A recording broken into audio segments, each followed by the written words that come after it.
Hello everyone, my name is Len and today I'm going to answer the hot button question on everyone's mind.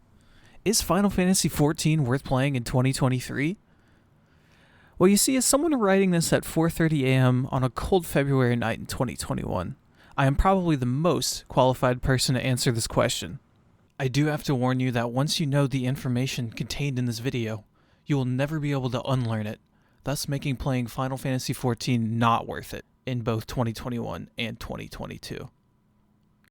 Regardless, is Final Fantasy worth playing in 2023? To those who don't know, Final Fantasy XIV is a single-player, story-driven game developed by Yoshi P that turns into an MMO after you beat it.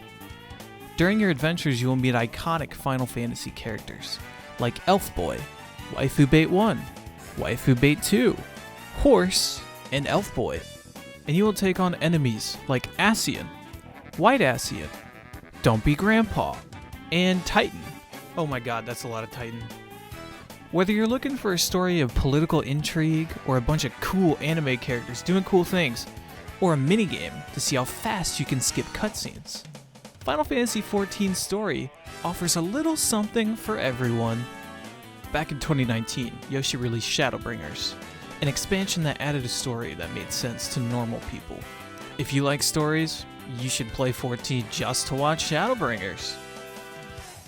Probably the greatest part of playing Final Fantasy XIV in 2023 is the removal of Lalafels back in patch 6.3. You see, while Yoshi P was distracted dealing with the controversies surrounding FF16, that one guy who always sits next to him during the live letters decided to take charge and go forth with the removal of Lalas. It came as a shock to many at the time and released to mixed reviews initially. But the change has aged to universal praise from the player base. This brought about an age of peace across Eorzea, lasting about 30 minutes until we all remembered there are still tanks at single pull and expert roulette. Speaking of tanks, the job diversity in 14 is at an all-time low in 2023. After adding Sage in 6.0, Yoshi P decided to listen to player feedback and made Blue Mage a normal job, no longer stuck behind limited job constraints. This made the best healer, DPS, and tank all Blue Mage, so it quickly became the most popular job in the game. Little did the player base realize the ramifications of such actions. Now, PF is plagued with blue players without their abilities unlocked. And we thought the samurais were bad. Now, the biggest reason why you would play Final Fantasy XIV in 2023 is the players. Yes, you've heard of us. The greatest community to ever exist. We do groundbreaking things, like saying hi to each other at the beginning of an instance, and saying bye to each other at the end of an instance. No, but really, I've never run into such a passionate community on the internet.